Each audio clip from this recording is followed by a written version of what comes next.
Time now yield 5 minutes to the distinguished gentleman from Alabama.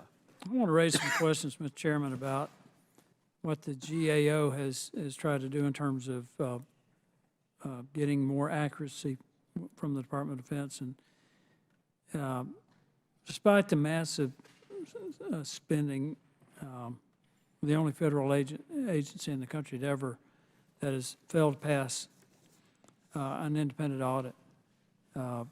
They remain on the GAO's high-risk list for waste, fraud, and abuse for 34 years.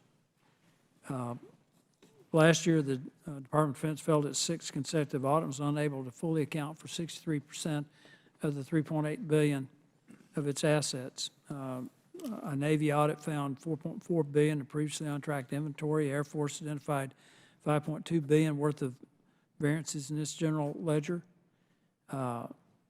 Reports have found defense contractors routinely overcharge the Pentagon and I would add the American taxpayer by nearly 40 or 50%.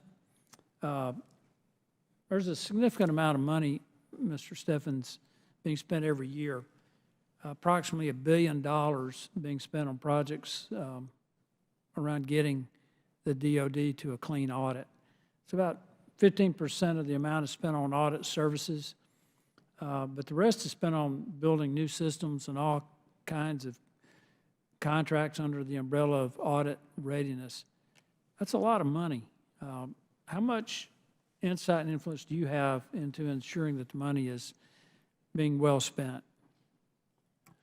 I appreciate the question on that. I believe, sir, that we are getting, definitely instilling more accountability from the Secretary and Deputy Secretary on this. But how do you account for the fact that you can't pass an audit? I mean, are the systems being modernized?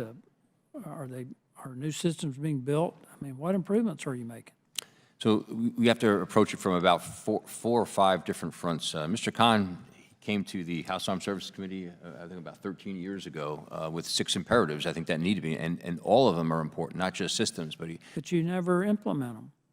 well, we're working on each one of them. We hold this true, you know, trained and ready workforce, a good defined business architecture, business process architecture needs to be in place as well. I understand that you need to maintain a certain level of secrecy in some of the things that you do, that money is fungible, but the fact that you haven't had a successful audit in 34 years and the fact that you haven't implemented much of what the GAO has recommended is problematic. I mean, it's important that the American public have confidence in the Department of Defense. I want to bring up something else because we keep hearing about massive overruns in defense systems or weapons platforms as an issue of change orders. Does the Department of Defense authorize the construction and manufacture of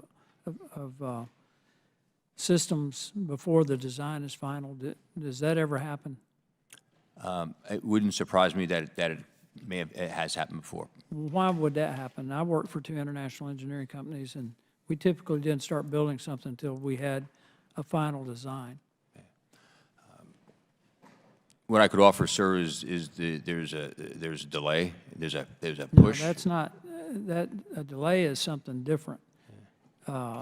Not having a final design, but starting the development of a weapon system or constructing a facility is different.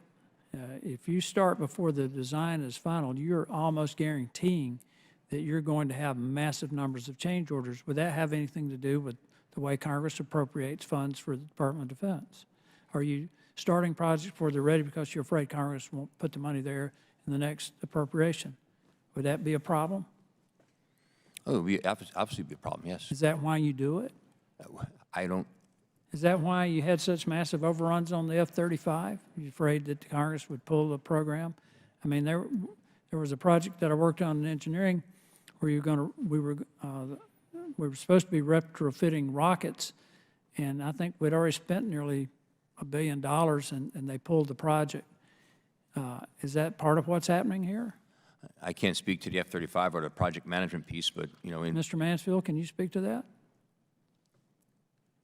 So I can say some of the oversight work that we've done, some of the things that we've identified is similar to your point, it really gets to the test and evaluation process where throughout the test and evaluation process for an acquisition program, so looking at a system, the DoD will do some testing or. But that's different from starting before the design is No, but right. so they'll identify that there's deficiencies and they'll still move forward with the manufacturing process before addressing all those deficiencies, knowing they're going to have to retrofit down the road. Yeah, at I an understand additional that cost. because that's an evolving system. But when you're building a facility or some other things where you develop a design and then you build to the design, from my observation, you're starting work on projects and facilities before the design is ripe. And I just wonder, Mr. Chairman, if it's because they're concerned the money won't be there, so they go ahead and start, and we wind up spending 30, 40, 50% more on these weapon systems and these facilities than we should because and then you're not doing adequate audits to adequate oversight of these projects. So, Mr. Chairman, I don't think we're done with this. I'd like for us to continue to try to exercise oversight and do some additional follow-up. I yield back.